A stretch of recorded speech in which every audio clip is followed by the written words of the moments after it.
Varanasi Lok Sabha seat पर चुनावी माहौल पूरी तरह से गर्मा गया है। नामांकन पत्रों की जांच के बाद वाराणसी लोकसभा सीट पर नामांकन करने वाले 41 उम्मीदवारों में से 33 का नामांकन रद्द हो गया। अब चुनावी मैदान में महज 8 उम्मीदवार बचे हैं। अभी नाम वापस लिए जाने का समय बचा हुआ है। नाम वापसी की समय सीमा बीतने के बाद आखिरी तौर पर चुनावी मैदान में डटे उम्मीदवारों के नाम सामने आएंगे। वाराणसी सीट पर नामांकन दाखिल करने वालों में राजस्थान से आए मशहूर मिमिक्री आर्टिस्ट श्याम रंगीला भी रहे। प्रधानमंत्री की आवाज की नकल पर चर्चा में आए श्याम रंगीला ने भी नामांकन किया था, लेकिन उनका नामांकन खारिज कर दिया गया।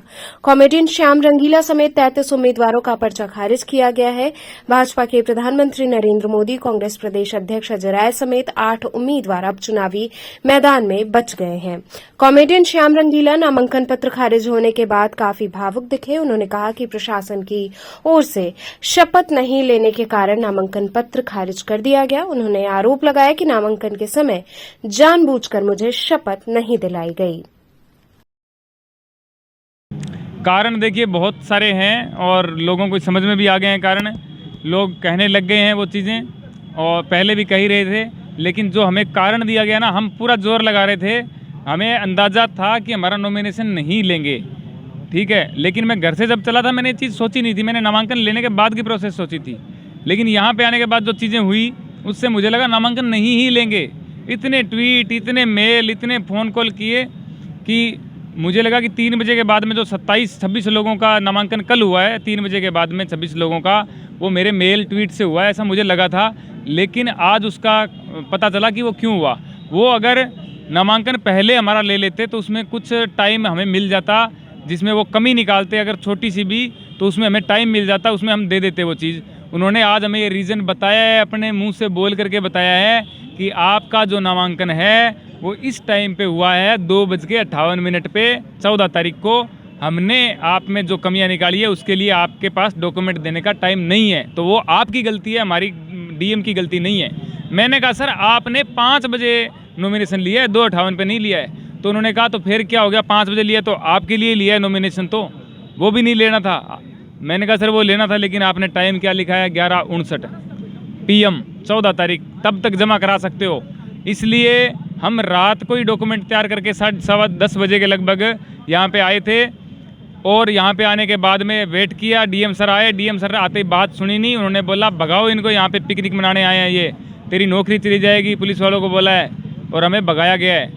फिर हमें लगा कि हम रात को तो नहीं, टाइम गलत लिख दिया होगा, सुबह पहुँचते हैं। सुबह आए, यहाँ पे कोई नहीं 11 बजे एक्सेप्ट कर रहा, कुछ भी नहीं चीज़ें। फिर लाइन में लगे हैं सब लोग, सब प्रत्याशी जो कल थे वो लाइन में लगे हैं। बारी नहीं आई है 3 बजे तक, बारी नहीं आई। फिर 3 बजे बाद धीरे धीरे एक एक करके सबको अंदर लिया है और सबको बोला है कि आपने शपथ नहीं ली, आपके अंदर ये कमी है, वो कमी। डॉक्यूमेंट पेश कर रहे हैं, आज सारे लोग डॉक्यूमेंट पेश कर रहे हैं कि सर 24 घंटे भी नहीं हुए, हम दे रहे हैं डॉक्यूमेंट। कहते हैं आपके पास टाइम ही नहीं है। बताया गया आपके नामांकन पत्र का खारिज होने का शपथ नहीं ली सर, शपथ नहीं ली ये कारण बताया। जबकि मैंने देखा बाद में, क्योंकि मोदी जी जब शपथ ले रहे थे हम तो यहाँ पे लाइनों में लगे हुए थे, तो मैंने बाद में देखा कि मोदी जी को शपथ सर दिला रहे हैं, और ये शपथ दिलाने का काम जो होता है वो उनका होता है। मैं पहली बार चुनाव लड़ रहा हूँ। अगर मैं ये बोल दूँ कि मैं चुनाव लड़ूंगा, लड़ना चाहता हूँ, तो भी चुनाव आयोग मुझे लड़ाए, ऐसा नहीं है मैं। लेकिन मैंने तो पूरी प्रक्रियाएं पूरी करके और डॉक्यूमेंट वहाँ पे जमा कराए, लेकिन फिर भी शपथ दिलाने के बारे में, शपथ के बारे में एक शब्द सर ने नहीं बोला। और ये मेरे से पूछ लेते कहाँ है डॉक्यूमेंट, हो सकता है मैं दूसरी जगह कोई फाइल में होता है, मैं निकाल के दे देता, या मेरे को बोलते कि शपथ लोगे या नहीं लोगे। मैं बोलता नहीं लूँगा तो रिजेक्शन होता, मैं बोलता हाँ लूँगा, आप दिलाओ शपथ। किसी को नहीं दिलाई है, सबकी आंखों के सामने हुआ है। 26 लोग जो बैठे हुए उनकी आंखों के सामने ये सब हुआ है, और ये बहुत गलत हुआ है। लेकिन अच्छा इसलिए हुआ है कि लोगों का सपोर्ट मुझे दिखा। इतना सपोर्ट मैंने सोचा नहीं था जितना सपोर्ट मुझे मिला, तो कम से कम अच्छा इस बात का मुझे लग रहा है कि लोगों में इतनी तो जागरूकता है कि आज सोशल मीडिया पे जो हमारा सपोर्ट है वो बहुत ज़्यादा था। और दुख इस बात का है कि जो चीज़ हमें लगी थी कि ये हो रही है वो वाकई में सच है, और वो 15 दिन पहले ही सामने आ गया। एक मैं यूँ पेंसिल से पेंटिंग बनाने की कोशिश कर रहा था कि एक देश की इस टाइम की हालात की पेंटिंग बना के दिखाऊं। वो पेंटिंग जो है चुनाव आयोग ने प्रिंट करके दे दी है, बोले आप रहने दो बनाने को, ये ले जाओ, लगाओ, दिखाओ सबको, 4 दिन में काम हो गया आपका, निकलो इधर से।